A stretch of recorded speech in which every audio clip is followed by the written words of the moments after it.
Jai Sri Swaminarayan student. I welcome you all in lecture of computer network. So in a previous lecture you all learn about the different types of the networks. Okay એટલે કે આપણે જે છે ગયા લેક્ચરની અંદર અલગ અલગ પ્રકારની નેટવર્કની કેટેગરી એટલે કે નેટવર્કની અલગ અલગ જે શાખાઓ છે વિભિન્ન એના વિશેની માહિતી જે છે એ આપણે મેળવી હતી, જેની અંદર ડિફરન્ટ કેટેગરીઝ જે છે એની અંદર આપણે જે છે એ લેન, મેન, વેન અને ઇન્ટર નેટવર્ક આ જે છે ચાર એના વિશેની માહિતી મેળવી હતી. સાથે આપણે એ પણ જોયું હતું કે આપણે જે છે એ કેમ્પસ એરિયા નેટવર્ક કોને કહી શકાય. તો લેનની અંદર આપણે જે છે એ જોયું હતું કે લેન જે છે એ પર્ટિક્યુલર બિલ્ડિંગ જે છે ત્યાં પૂરતી સીમિત છે. એના પછી આપણે મેન જોયું હતું, એટલે કે મેન જે છે એ એક આપણે એવું કહી શકીએ કે નાના નાના લેન ભેગા થઈ અને એક મેન ક્રિએટ કરે છે, અથવા તો મેન જે છે એ પર્ટિક્યુલર સિટી જે છે એ સિટીનો એરિયા જે છે એ આખે આખો કવર કરે છે. ઓકે, અને એના પછી જે જોયું હતું એ હતું આપણું વેન, એટલે કે વાઇડ એરિયા નેટવર્ક, કે જે આખે આખું સ્ટેટ અથવા તો એક કન્ટ્રી જે છે એ કવર કરતું હતું. એટલે કહેવાનો મતલબ શું થાય છે કે જિયોગ્રાફિકલ બેઝ ઉપર અલગ અલગ જો કેટેગરી પાડવામાં આવે નેટવર્કની, તો એ કેટેગરી જે છે એ લેન, મેન, વેન, ઇન્ટર નેટવર્ક અને કેમ્પસ એરિયા નેટવર્ક જેવી અલગ અલગ પ્રકારની કેટેગરી જે છે એમાં ડિવાઈડ થઈ શકે. તો કમ્પ્યુટર નેટવર્કની અંદર આપણે એ જોયું હતું કે લેન જે છે એની અંદર 5 થી 10 પીસી જે છે એ કનેક્ટેડ હોય. શેના દ્વારા? તો કે નેટવર્ક થ્રુ, અને એ જે છે એ એક સર્વર જોડે કનેક્ટેડ હોય અને નાની નાની ઇન્ફોર્મેશન જે છે એ એકબીજા જોડે પાસ કરતા હોય, સાથે સાથે રિસોર્સ પણ શેરિંગ કરતા હોય. તો એમનું જે લિમિટેશન જે છે એ 1 અથવા તો 2 બિલ્ડિંગ જેટલું હોય અને 5 થી 10 કમ્પ્યુટર જો કનેક્ટેડ હોય તો એ જે છે એને આપણે લેન તરીકે ઓળખીશું. અને એ જ વસ્તુ જો આપણે લેન, ઘણા બધા લેન ભેગા થઈ અને કોઈક મોટું નેટવર્ક જે છે એ તૈયાર થાય છે, તો એ મોટા નેટવર્ક જે છે એને આપણે મેન તરીકે ઓળખીશું. મેન એટલે કે metropolitan area network which covers the city or the area major than LAN. એટલે કે લેન કરતાં મોટો એરિયા કે જે આપણે સિટી કહી શકીએ, તો સિટી જે છે એ આપણે મેનની અંદર જે છે એ કેટેગરાઇઝ થશે. And then next is a wide area network. Wide area network એટલે કે વર્લ્ડ વાઇડ બ્રોડબેન્ડ. એ કનેક્ટેડ શેના દ્વારા હોય? તો કે સેટેલાઇટથી કમ્યુનિકેટ થતું હોય અને આખી દુનિયા જે છે એ વાઇડ એરિયા નેટવર્કથી કનેક્ટેડ છે. તો એ વિશેની માહિતી આપણે જે છે એ ગયા લેક્ચરની અંદર જોઈ હતી. હવે આ લેક્ચરની અંદર આપણે જે છે એ અલગ અલગ પ્રકારના ટ્રાન્સમિશન મોડ છે એ ટ્રાન્સમિશન મોડ વિશે ભણીશું. ઓકે, તો ટ્રાન્સમિશન મોડ સૌથી પહેલાં તો છે શું એ વિશેની માહિતી આપણે મેળવીએ. તો transmission mode refers to the mechanism of transferring of data between the two devices connected over a network. It is also called a communication or transmission mode. એટલે કે ટ્રાન્સમિશન મોડ કોને કહી શકાય? તો કે બે ડિવાઇસ કે જે નેટવર્કની અંદર કનેક્ટેડ છે એ એકબીજા જોડે કેવી રીતે ડેટા ટ્રાન્સફર કરે છે એનું મિકેનિઝમ જે છે એને આપણે ટ્રાન્સમિશન મોડ તરીકે ઓળખીએ છીએ. એટલે કે બે કમ્પ્યુટર છે તો બે કમ્પ્યુટર એકબીજા જોડે કયા મિકેનિઝમથી ડેટા ટ્રાન્સફર કરે છે? તો એ જે મિકેનિઝમથી ડેટા ટ્રાન્સફર કરતા હોય એને આપણે ટ્રાન્સમિશન મોડ તરીકે ઓળખીશું. It is also cold a communication. એટલે કે આ જે મિકેનિઝમ છે એ ઘણી વખતે કમ્યુનિકેશન અથવા તો ટ્રાન્સમિશન મોડ તરીકે પણ જાણીતું છે. So this mode direct the direction of flow of information. There are 3 types of the transmission modes. એટલે કે these modes એટલે કે ટ્રાન્સમિશન મોડ જે છે એ ઇન્ફોર્મેશનનો ફ્લો કેવી રીતે છે એ અથવા તો કઈ ડાયરેક્શનમાં છે અથવા તો કઈ જગ્યાએ જશે એ વસ્તુ જે છે એ મેઇન ડિસાઇડ કરે છે. અને એના જે છે એ 3 પ્રકારના ટ્રાન્સમિશન મોડ જે છે એ આપણા કમ્પ્યુટર નેટવર્કની અંદર ઇનિશિયલાઇઝેશન અથવા તો ડિફાઇન કરવામાં આવ્યા છે. સો સૌથી પહેલા જે છે એ છે simplex mode, then the next one is the half duplex mode and the third one is a full duplex mode. એટલે કે આ જે છે એ 3 પ્રકારના ટ્રાન્સમિશન મોડ છે કે જે છે એ સિમ્પ્લેક્સ મોડ, પછી હાફ ડુપ્લેક્સ મોડ અને પછી full duplex mode. So there are 3 types of the transmission mode available in the computer network which we used in a general form or routine life. Okay, so let's start it with the detailed information. So first of all the simplex mode. તો simplex મોડની અંદર તમે જોઈ શકો છો કે અહીંયા CPU છે અને data direction of the data monitor, એટલે કે CPU જે છે એ ડેટા મોનિટરને ટ્રાન્સફર કરે છે. and this is the direction of data, means from the CPU data is transferred to the monitor. Okay, so this is the one way communication or a single communication.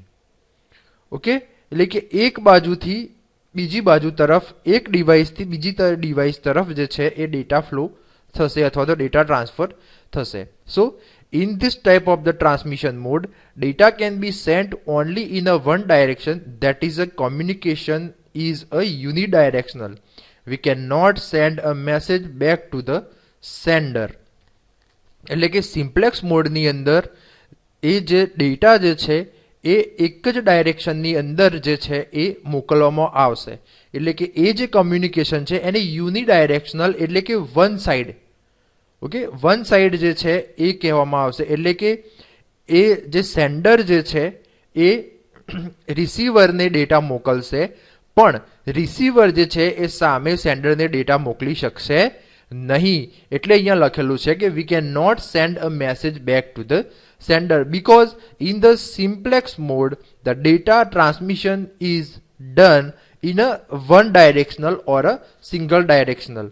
And the best example of simplex mode is a radio, okay, which you listen in a everyday or a routine life. એટલે કે તમે જે radio સાંભળો છો ને એ simplex મોડનું best example છે કે radio જે ચેનલ છે સપોઝ કે 93.5 છે અથવા તો રેડ FM છે, તો રેડ FM ત્યાંથી એ લોકોના સ્ટેશન ઉપરથી આપણા મોબાઈલ સુધી અથવા તો આપણા રેડિયો સુધી એ લોકો ડેટા મોકલે છે, પણ સામે આપણે એમને રિટર્ન કોઈ પણ પ્રકારનો ડેટા મોકલી શકતા નથી. એટલે કે સિમ્પ્લેક્સ મોડ એટલે કેવું તો કે વન ડાયરેક્શનલ, રેડિયોવાળા આપણને કોઈ પણ માહિતી આપી શકે પણ આપણે એમને રિટર્નમાં રિસ્પોન્સ મોકલી શકીએ નહીં. So this is the best example of the simplex mode. Unidirectional communication is done in a simplex system where we just need to send a command or signal and do not accept any response back. એટલે કે unidirectional એક જ દિશાની અંદર જે communication થાય છે એ simplex સિસ્ટમની અંદર થાય છે કે જે જગ્યાએ આપણે શું કરવાનું હોય છે કે ખાલી કમાન્ડ અને સિગ્નલ મોકલવાના જ હોય છે, આપણે પાછો કોઈ પણ પ્રકારનો રિસ્પોન્સ બેક મેળવવાનો હોતો નથી. એટલે કે સિમ્પ્લેક્સ મોડની ડેફિનેશન જ એ થાય છે કે the communication is established in the single direction or a one directional. Okay, example of simplex mode are the loud speaker, television broadcasting, television and remote, keyboard and monitor etc. એટલે કે જો તમે simplex મોડના ઉદાહરણ તરીકે જોવા જાઓ તો loud speaker, તો તમે જે કોઈ પણ વસ્તુ પ્લે કરો છો અથવા તો વગાડો છો એ લાઉડ સ્પીકરની અંદર પ્લે થાય છે ખરું, પણ આપણને સામે આપણે લાઉડ સ્પીકરને કોઈ પણ પ્રકારનો રિસ્પોન્સ મોકલી શકતા નથી, ખાલી આપણે એને સાંભળી શકીએ છીએ, ધેટ્સ ઇટ. એ જ રીતે ટેલિવિઝન બ્રોડકાસ્ટિંગ, તમારા ટીવીની અંદર જે કંઈ પણ ચેનલ્સ આવે છે એ ચેનલ્સને તમે જોઈ શકો છો, પણ એમાં તમે કમ્યુનિકેશન કરી શકતા નથી. This is the one way communication, એટલે કે એક જ બાજુ કમ્યુનિકેશન થાય, આપણે એમને રિટર્ન કોઈ પ્રકારનો રિસ્પોન્સ જે છે એ મોકલી શકીએ નહીં. એવી જ રીતે ટેલિફોન અને રિમોટ એ પણ એક સિમ્પ્લેક્સ મોડનું ઉદાહરણ છે.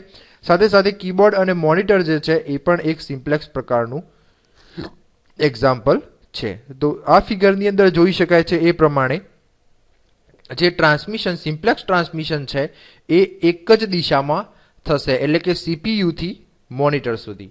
ઓકે, પછી મોનિટરથી CPU બેક કોઈ રિસ્પોન્સ આવશે નહીં. તો this is the simplex mode. Than next one is half duplex mode. એટલે કે હાફ ડુપ્લેક્સ મોડમાં શું થશે? ડાયરેક્શન ઓફ ડેટા 1 અને ડાયરેક્શન ઓફ ડેટા 2, એટલે કે બંને કમ્પ્યુટર જે છે એ સામે એકબીજાને રિસ્પોન્સ મોકલી શકશે, પણ કન્ડિશન એવી છે કે એક સમયે એક જ કમ્પ્યુટર જે છે એ બીજા કમ્પ્યુટરને ડેટા જે છે એ ફોરવર્ડ કરી શકશે. બંને એક જ સમયે ફોરવર્ડ કરી શકશે નહીં. ખાસ વસ્તુ યાદ રાખવાનું છે કે હાફ ડુપ્લેક્સ મોડની અંદર બંને કોમ્પ્યુટર એકબીજાને અથવા તો બંને ડિવાઇસ એકબીજાને રિસ્પોન્સ મોકલી શકશે, પણ એક સમયે એક જ ડિવાઇસ જે છે એ બીજા ડિવાઇસને મોકલી શકશે. So, half duplex data transmission means that data can be transmitted in both direction on a single carrier but not at the same time. એટલે મેં આપને જે વાત કરી એ પ્રમાણે કે હાફ ડુપ્લેક્સ ડેટા ટ્રાન્સમિશનનો મતલબ એવો થશે કે data can be transmitted in a both direction on a single carrier. એટલે કે એક જ કેરિયર ઉપર ડેટા જે છે એ બંને ડાયરેક્શનની અંદર ટ્રાન્સફર થશે, પણ એક સમયે એક જ બાજુ થશે. એટલે આનું જે બેસ્ટ એક્ઝામ્પલ છે એ વોકી ટોકી છે, કે વોકી ટોકીની અંદર આપણે જે છે એ કોઈ એક મેસેજ બોલીએ, પછી આપણે એ જે વોકી ટોકી છે એને ઓફ કરવું પડે, સામેવાળો જે છે એને સાંભળી શકે, પછી સામેવાળો સાંભળી અને પાછું જે બોલે એ આપણે સાંભળી શકીએ. કહેવાનો મતલબ શું કે સેન્ડર અને રિસીવર બંને એક સમયે એક જ કામ કરી શકે. જો સેન્ડર મોકલવાનું કામ કરી શકે તો રિસીવર જે છે એ રિસીવ કરવાનું કામ કરી શકે, અને રિસીવર જે છે એ સેન્ડ કરવાનું કામ કરે તે વખતે સેન્ડર જે છે એ રિસીવ કરવાનું કામ કરે. મતલબ શું કે એક સમયે એક જ કામ થાય, બંને રિસીવ કરવાનું ને સેન્ડ કરવાનું એ એક સાથે થાય નહીં. કયા મોડમાં? તો હાફ ડુપ્લેક્સ મોડમાં. For example, on a location area network using a technology that has a half duplex transmission, one workstation can send the data on the line and then immediately receive the data on the line from the same direction in which data was just transmitted. Hence, half duplex transmission implies a bidirectional line, one that can carry the data in the both direction, but data cannot be sent in only a one direction at a time. એટલે કે દાખલા તરીકે આપણે વાત કરીએ તો local area નેટવર્કની અંદર જે આપણે ટેકનોલોજી વાપરીએ છીએ એની અંદર હાફ ડુપ્લેક્સ ટ્રાન્સમિશન કેવી રીતે થઈ શકે? તો કે એક વર્ક સ્ટેશન જે છે એ ડેટા જે છે એ લાઇન ઉપર મોકલાવે છે, અને પછી એટલે કે પછી ઇમિડિયેટલી એટલે તરત જ receives the data on the line from the same direction, એટલે કે જે ડાયરેક્શનમાંથી ડેટા આવશે એ જ ડાયરેક્શનમાંથી ડેટા રિસીવ કરવાનું કામ થશે. in which data was just transmitted, એટલે કે જેમાં ડેટા જે છે એ હાલ જ ટ્રાન્સમિટ કરવામાં આવ્યો છે. hence half duplex transmission implies a bidirectional line, એટલે કે હાફ ડુપ્લેક્સની અંદર બાયડાયરેક્શનલ લાઇન એટલે કે લાઇન સિંગલ જ હોય, પણ એની અંદર તમે સેન્ડ પણ કરી શકો અને રિસીવ પણ કરી શકો. Okay, but data can be sent in only a one directional at a one time. પણ આની કન્ડિશન એક છે કે એક જ લાઇન હોવાથી તમે કોઈ પણ એક જ વસ્તુ એક સમયે કરી શકો. મતલબ ક્યાં તો તમે ડેટા મોકલી શકો, ક્યાં તો તમે રિસીવ કરી શકો. ઓકે, પણ બંને એક સાથે કરી શકો નહીં. એટલે કે હાફ ડુપ્લેક્સ મોડનું બીજું એક્ઝામ્પલ જો આપણે જોવા જઈએ તો એ જે છે એ વોકી ટોકી છે. એ વોકી ટોકી તમે જનરલી આપણે મૂવીની અંદર જોતા હોઈએ છીએ કે જ્યારે એક વ્યક્તિ બોલે છે તો એ ખાલી મેસેજ રેકોર્ડ જ કરે છે, સામેવાળાને વ્યક્તિને મેસેજ સાંભળવો હોય તો એ ફ્રીક્વન્સી સેટ કરી અને મેસેજ સાંભળે છે. ખાલી જો સાંભળતો હોય એ વખતે બોલી શકતો નથી, અને બોલતો હોય એ વખતે સામેવાળાનો કોઈ પણ રિસ્પોન્સ એ સાંભળી શકતો નથી. તો વોકી ટોકી જે છે એ હાફ ડુપ્લેક્સનું એક બેસ્ટ એક્ઝામ્પલ છે.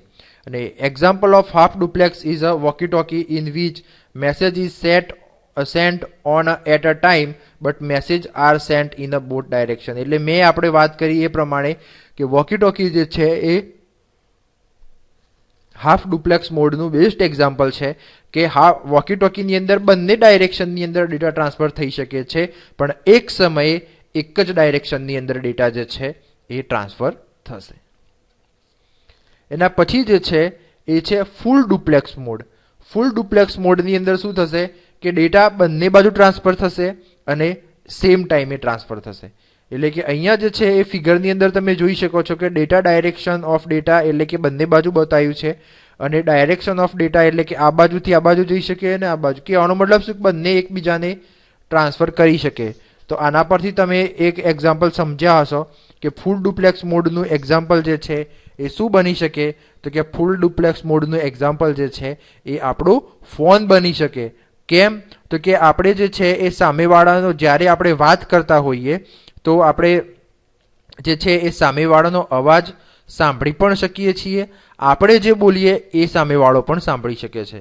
તો ફૂલ ડુપ્લેક્સ મોડનું બેસ્ટ એક્ઝામ્પલ જે છે એ આપણો ફોન છે, કે ફોન જે છે એ પણ આપણા ટાવર થ્રુ નેટવર્કમાં કનેક્ટેડ છે. તો આપણો ફોન જે છે એમાં આપણે જે બોલીએ છીએ એ સામેવાળો એટ અ ટાઈમ સાંભળી શકે છે, અને સામેવાળો ક્રોસ આપણને જે બોલે છે એ આપણે એટ અ ટાઈમ સાંભળી શકીએ છીએ. એટલે કે બંને સાઈડ કોમ્યુનિકેશન એક જ સમયે જ્યારે સ્થાન લે તો એને આપણે ફૂલ ડુપ્લેક્સ મોડ તરીકે ઓળખીશું. તો in a full duplex system we can send the data in the both directions as it is a bidirectional at the same time. In another word data can be set in both direction simultaneously. એટલે કે full duplex સિસ્ટમની અંદર આપણે data જે છે એ બંને દિશાઓમાં આપણે બાય ડાયરેક્શનલ જે છે એ એક જ સમયે સેન્ડ કરી શકીએ છીએ. બીજા શબ્દોમાં કહેવું હોય તો આપણે ડેટા જે છે એ બંને બાજુએ, એટલે કે સેન્ડર અને રિસીવર બંને બાજુએ સાયમલ્ટેનિયસલી એટલે કે સમાંતર રીતે એક સાથે જે છે એ આપણે ડેટા ટ્રાન્સફર કરી શકીએ છીએ. Example of full duplex mode is the telephone network in which there is the communication between two person by a telephone line using which both can talk and listen at the same time. એટલે મેં તમને અગાઉ જે વાત કરી એ પ્રમાણે ફૂલ ડુપ્લેક્સનું example જે છે એ ટેલિફોન નેટવર્ક છે કે જેની અંદર કમ્યુનિકેશન જે છે એ બે વ્યક્તિ દ્વારા કરવામાં આવે છે, અને એ બે વ્યક્તિ દ્વારા કરવામાં આવતું કમ્યુનિકેશન જે છે એ સેમ ટાઈમે થાય છે. એટલે કે સામેવાળો બોલી શકે છે અને એના રિસીવર જે છે એ સાંભળી શકે છે, સાથે રિસીવર પણ બોલી શકે છે અને સેન્ડર પણ સાંભળી શકે છે. એટલે કે બંને એક્ટિવિટી રિસીવ અને સેન્ડ બંને એક્ટિવિટી એક સાથે થતી હોવાથી આ જે છે એને ફૂલ ડુપ્લેક્સ મોડ તરીકે ઓળખવામાં આવે છે. ઓકે, સો ફૂલ ડુપ્લેક્સની અંદર મેં વાત કરી એ પ્રમાણે બંનેની અંદર ડાયરેક્શનની અંદર ડેટા ટ્રાન્સફર થશે. અને પછી જે છે એ આપણે આગળના લેક્ચરમાં જે છે એ સર્વર્સ જે છે એના વિશેની માહિતી મેળવીશું. તો હું આશા રાખું છું કે આપને આજના લેક્ચરની અંદર ખબર પડી હશે. નવા લેક્ચરમાં મળીશું સર્વર્સના નવા ટોપિક સાથે. ત્યાં સુધી જય શ્રી સ્વામિનારાયણ. અસ્તુ.